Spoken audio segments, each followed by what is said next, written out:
أعوذ بالله من الشيطان الرجيم.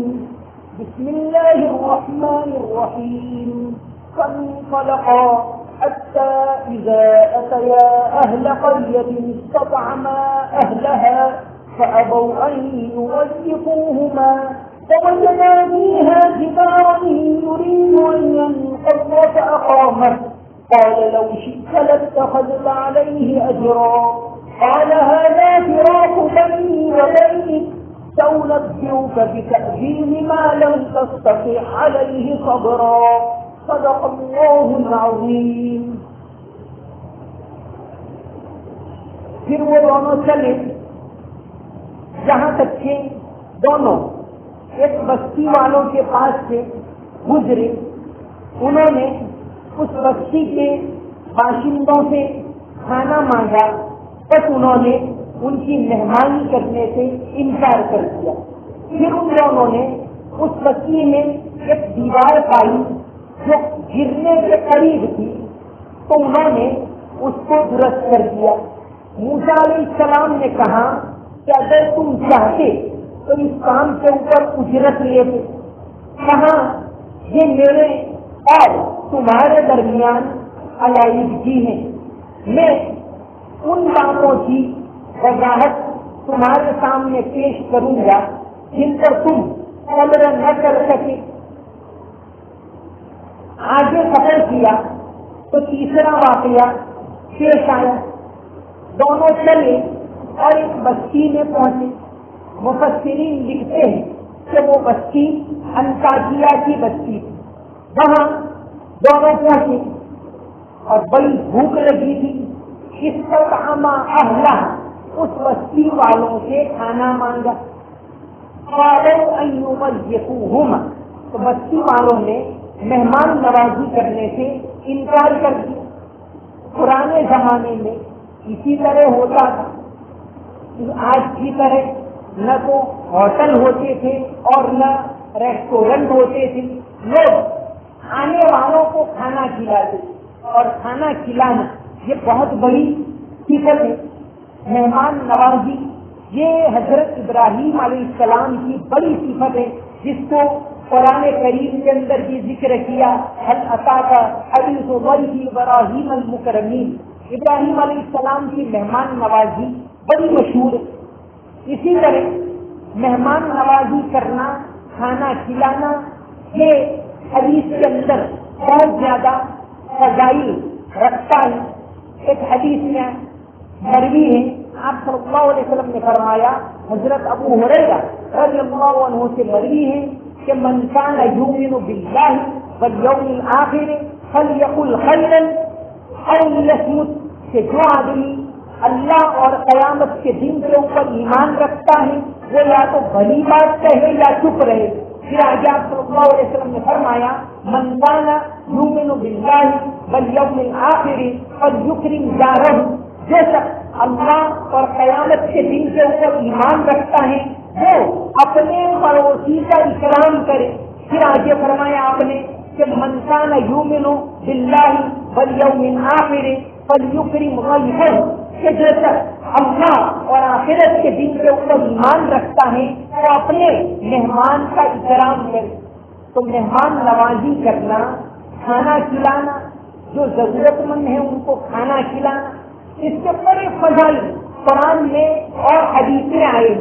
ایک حدیث میں مروی ہے، آپ صلی اللہ علیہ وسلم نے فرمایا افشوا السلام واطعموا الطعام وصلوا الارحام وصلوا والناس نیام تدخلوا الجنة بالسلام.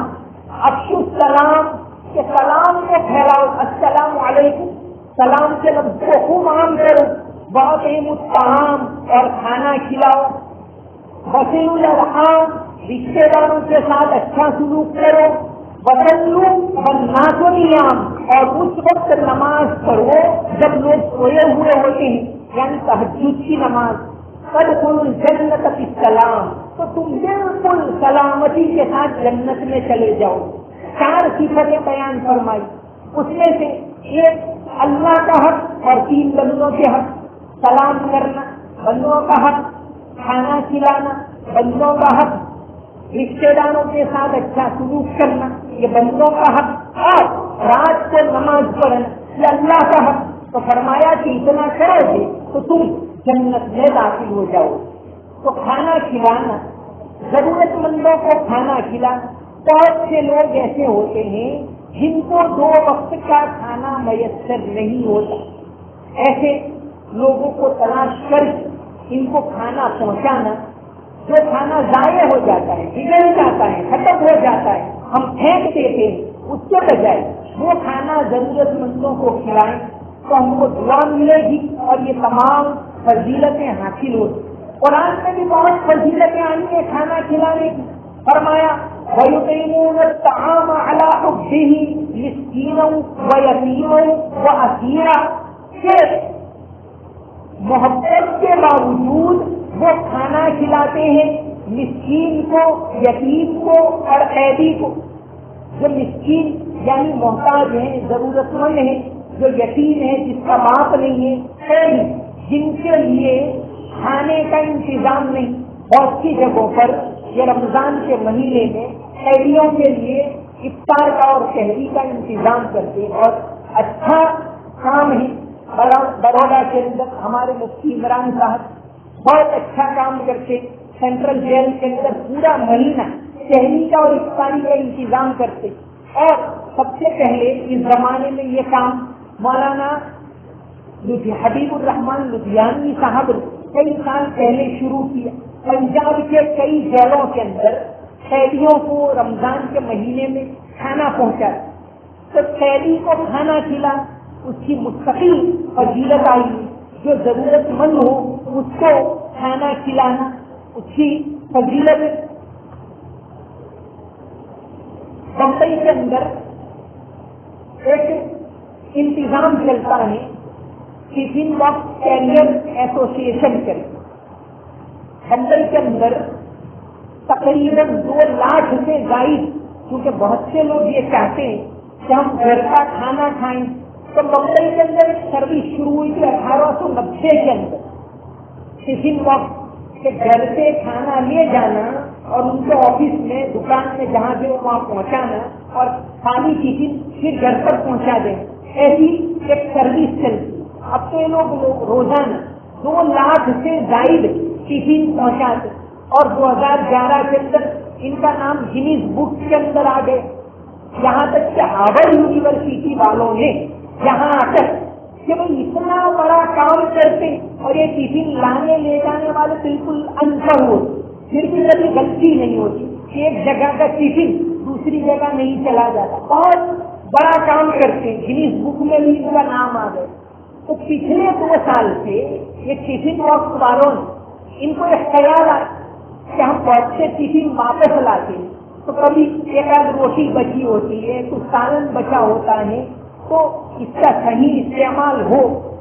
انہوں نے ان لوگوں سے، ٹفن والوں سے اجازت طلب کر کے ایک نیا کام شروع کیا، روٹی بینک۔ جتنے ٹفنوں کے اندر کھانا بچا ہوتا ہے وہ ایک جگہ جمع ہو جاتا ہے، حالانکہ بمبے کا ایریا تو بہت بڑا اور سب جگہ ٹفن پہنچاتے لوگ، تو بچا ہوا کھانا ایک جگہ جمع ہوتا ہے، پھر پیک ہوتا ہے، اور پھر جہاں ضرورت مند ہو ان کو یہ سروس فری میں کھانا پہنچاتے۔ فٹ پاتھ پر لوگ سوئے ہوئے ہیں، غریب لوگ ہیں، ان کو یہ لوگ کھانا پہنچاتے۔ اس کا نام انہوں نے دیا ہے روٹی بینک۔ اور یہ کام بھی 2 سال کے اندر اتنا بڑھ گیا کہ یہ لوگ اشتہار دے، ڈبہ والا کے نام سے لوگ بمبئی میں ان کو جانتے، ڈبہ والا، یہ ٹفن پہنچاتے۔ انہوں نے اشتہار دیا ہے کہ بھائی آپ کے یہاں شادی میں کھانا بچ جائے، ہم کو ایک فون کر دو، ہم لے جائیں گے اور ضرورت مند کو پہنچائیں گے۔ کوئی اور پارٹی کچھ بھی ہو، کھانا بچ جائے ہم کو فون کر دو، تو یہ سروس یہ لوگ فری دے دیں۔ یہ ان کا کام تو ہوتا ہی ہے، لیکن روٹی بینک کی سروس انہوں نے فری میں شروع کی اور بڑے پیمانے پر اب یہ کام بھی ہونے لگا۔ تو یہ ضرورت مندوں کو کھانا پہنچا۔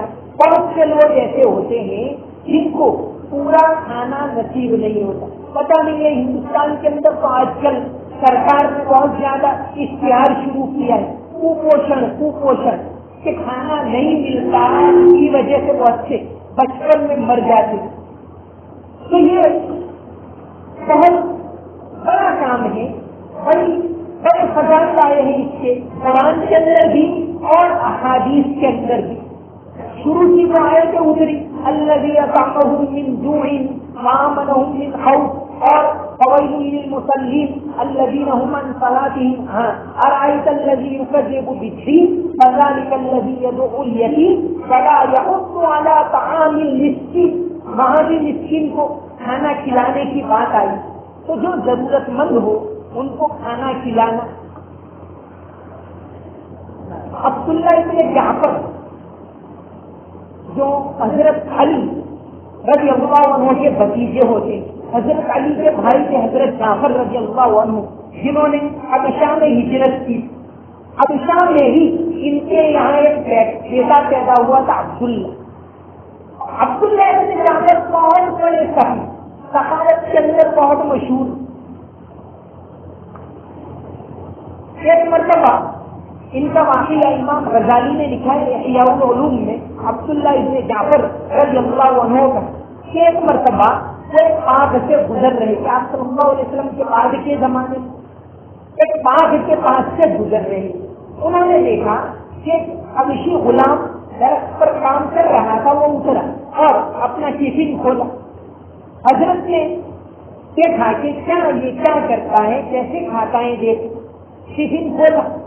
اتفاق سے جیسے ہی ٹفن کھولا اور ایک کتا آیا، اس حبشی غلام نے ایک روٹی اس کے سامنے ڈالی، کتا کھا گیا، پھر بھی وہیں کھڑا رہا۔ غلام نے دوسری روٹی بھی ڈالی، کھائی، پھر وہ وہیں کھڑا رہا، تیسری روٹی بھی ڈال دی، کھا گیا، ٹفن بند کیا اور اپنے کام میں لگ گئے۔ عبداللہ ابن جعفر رضی اللہ عنہ نے ان کو بلایا، کیا ہو ادھر آؤ، کیا ہوا؟ تو گئے، کتنی روٹیاں لے کر آتے ہو روزانہ؟ 3۔ تو اب تم کیا کھاؤ؟ تو کہاں کہ ایک دن ہم بھوکے نہیں رہ سکتے۔ عبداللہ ابن جعفر رضی اللہ عنہ نے کہا کہ مجھ سے بڑا سخی تو یہ آدمی، اور انہوں نے وہ مالک کو پوچھا، پورا باغ خرید کر اس غلام کو دے دیا، غلام کو بھی آزاد کر دیا کہ جا تو بہت بڑا سخی ہے۔ تو کھانا کھلانا اس کی بڑی فضیلت ہے، اور یہاں یہی تیسرا واقعہ آیا کہ دونوں انطاکیہ کی بستی کے اندر پہنچ، اور پہنچنے کے بعد بھوک لگی تھی تو کھانا مانگا۔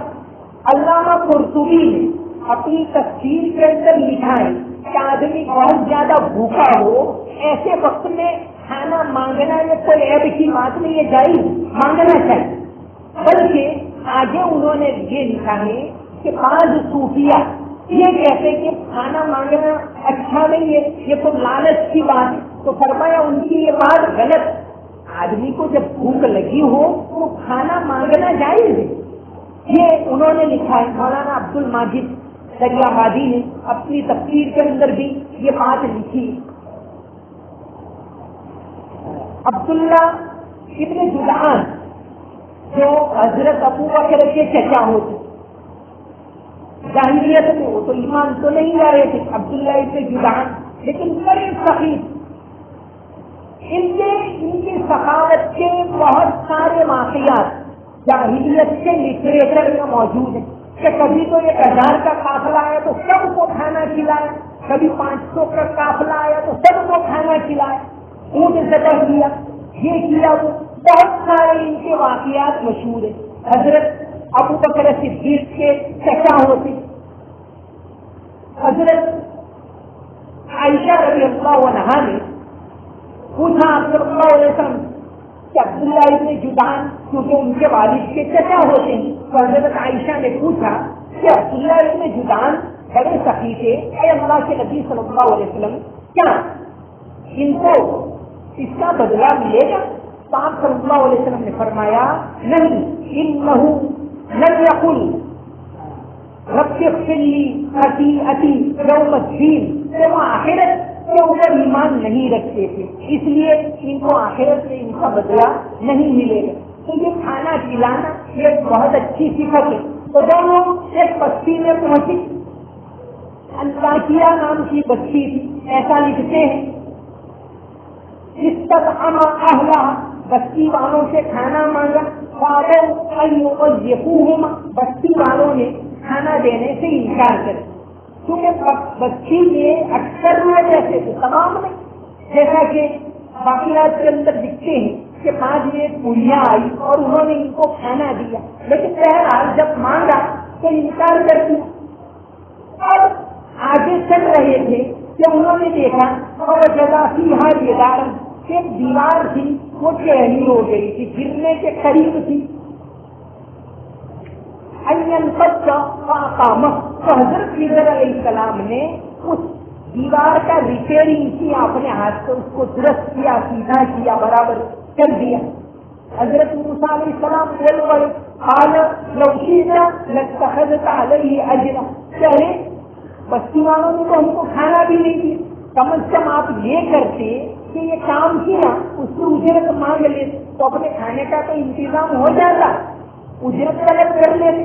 قال ھذا فراق بینی و بینک، تو حضرت خضر علیہ السلام نے کہا کہ بس بھائی اب اپنا جدائی کا وقت، اب میری اور تمہاری بنے گی نہیں. قال ھذا فراق بینی و بینک کیوں لگتا ہے بتعبیر ما لم تستطع علیہ صبر. ہاں وہ جو واقعات پیش آئے اور جن پر تم صبر نہیں کر سکے اس کی کچھ وضاحت میں تم کو بتا دوں. باقی اب میری اور تمہاری جدائی، اور موسیٰ علیہ السلام بھی پچھلی مرتبہ میں وعدہ کر چکے تھے، کہہ دیا تھا کہ ان سألتک عن شیء بعدها فلا تصاحبنی، اتنی مرتبہ معاف کر دو، آئندہ اگر میں آپ کو کچھ سوال کروں تو اب یعنی اجرت کہلائے گا اور آپ مجھے الگ کر دیں. حدیث شریف کے اندر آتا ہے آپ صلی اللہ علیہ وسلم نے فرمایا کہ اگر حضرت موسیٰ علیہ السلام تھوڑا اور صبر کرتے تو اور عجیب واقعات آپ دیکھتے، کیونکہ اللہ تبارک و تعالیٰ نے موسیٰ علیہ السلام کو یہ سفر کروایا. مولانا تقی عثمانی صاحب نے دکھائے اپنی تفسیر کے اندر کہ موسیٰ علیہ السلام خود جا کر دیکھیں کہ اللہ کی قدرت کا نظام کیسا ہے، اللہ تبارک و تعالیٰ سب نظام کس طرح چلا رہے ہیں. یہ باتیں ان کا مشاہدہ کروانے کے لیے اللہ تبارک و تعالیٰ نے موسیٰ علیہ السلام سے یہ سفر کروایا. آپ صلی اللہ علیہ وسلم نے فرمایا کہ اگر موسیٰ علیہ السلام ذرا اور صبر کرتے اور زیادہ عجیب واقعات دیکھتے. اور مولانا اشرف علی تھانوی نے یہاں پر یہ بات لکھی کہ اگر شاگرد یا مرید کی یعنی اصلاح کی کوئی امید نہ ہو یا اگر وہ شرطوں پر پورا نہیں اترتا تو پیر یا استاد اس کو الگ کرنا چاہے تو کر سکتا ہے. یہ مسئلہ انہوں نے اس آیت کے ماتحت لکھا ہے. وما علینا الا البلاغ المبین. اللهم صل على محمد وعلى محمد وبارك وسلم. ربنا آتنا في الدنيا حسنة وفي الآخرة حسنة وقنا عذاب النار. رب اغفر وارحم وتجاوز عما تعلم إنك أنت العزيز الأكرم. اللهم إنك عفو تحب العفو فاعف عنا. اللهم اغفر لنا ولوالدينا ولمشايخنا ولأساتذتنا ولأقاربنا ولأحبابنا ولمن له حق علينا ولمن أوصانا بالدعاء. واغفر اللهم لجميع المؤمنين والمؤمنات والمسلمين والمسلمات الأحياء منهم والأموات إنك سميع قريب مجيب الدعوات. یا اللہ ہمارے گناہوں کو معاف فرما، یا اللہ ہماری تمام غلطیوں کو معاف فرما، یا اللہ تمام قصوروں کو معاف فرما، یا اللہ ہمیں گناہوں سے پاک صاف فرما، یا اللہ ہمارے دل کو پاک صاف فرما، یا اللہ ہمارے جسم کو گناہوں سے پاک صاف فرما، یا اللہ عافیت والی پاکیزہ زندگی نصیب فرما، یا اللہ حلال روزی عطا فرما، حرام سے ہم تمام کی حفاظت فرما، یا اللہ جھوٹ سے حفاظت فرما، چوری سے حفاظت فرما، خیانت سے حفاظت فرما، بے ایمانی سے حفاظت فرما، یا اللہ عافیت والی زندگی نصیب فرما، یا اللہ آخرت کی تیاری کرنے کی توفیق عطا فرما، یا اللہ جہنم کے عذاب سے ہم تمام کی حفاظت فرما، قبر کے عذاب سے ہم تمام کی حفاظت فرما، یا اللہ آخرت کے اندر ہمارا اعمال نامہ آسان فرما. تیرے حبیب صلی اللہ علیہ وسلم دعا کرتے تھے حاسبنی حسابا یسیرا، یا اللہ ہمارا حساب آسان فرما. یا اللہ ہم تمام کو جنت الفردوس میں مقام عطا فرما. یا اللہ مہمان نوازی کرنے کی توفیق عطا فرما. اے اللہ سخاوت کا جذبہ ہمارے دلوں کے اندر پیدا فرما. روزی کے اندر برکت عطا فرما. یا اللہ روزی میں خوب برکت عطا فرما. یا اللہ حلال پاکیزہ روزی عطا فرما اور تیرے راستے کے اندر خرچ کرنے کی توفیق عطا فرما. یا اللہ تیرے راستے کے اندر خرچ کرنے کی توفیق عطا فرما. یا اللہ بہت سے لوگ ضرورت مند ہیں. یا اللہ بہت سے لوگ کھانے پینے کے محتاج ہیں. یا اللہ ایسے لوگوں تک پہنچنے کی اور ان کی ضرورتیں پوری کرنے کی ہم کو توفیق عطا فرما. یا اللہ ہماری سخاوتوں کو قبول فرما، ہمارے روزوں کو تراویح کو قبول فرما، تلاوت کو قبول فرما. یا اللہ آپس میں محبت عطا فرما، مل جل کر رہنے کی توفیق عطا فرما، ایک ہو کر رہنے کی توفیق عطا فرما. یا اللہ قرآن کی محبت عطا فرما. یا اللہ اس کی تعلیم کو، اس کی تفسیر کو سمجھنے کی توفیق عطا فرما. یا اللہ اس کے اوپر عمل کرنے کی توفیق عطا فرما. یا اللہ مرتے دم تک قرآن کی محبت ہم تمام کو نصیب فرما، ایمان کی محبت ہم تمام کو نصیب فرما. دین کے اوپر جمے رہنے کی توفیق عطا فرما. یا اللہ دین کے اوپر جمے رہنے کی توفیق عطا فرما. یا اللہ دین کے اوپر جمے رہنے کی توفیق عطا فرما. یا اللہ مسلمان جہاں کہیں پریشان ہیں ان کی پریشانیوں کو دور فرما. یا اللہ مسلمانوں کو ایک ہو کر رہنے کی توفیق عطا فرما. آپس کے اختلافات کو ختم فرما. یا اللہ آپس کے اختلافات کو ختم فرما. دعوت کے کام کی ذمہ داری ادا کرنے کی توفیق عطا فرما. ان اللہ وملائکتہ یصلون علی النبی یا ایھا الذین آمنوا صلوا علیہ وسلموا تسلیما. اللهم صل علی محمد وعلى ال محمد وبارك وسلم. سبحان ربك رب العزة عما يصفون وسلام على المرسلين والحمد لله رب العالمين برحمتك يا ارحم الراحمين.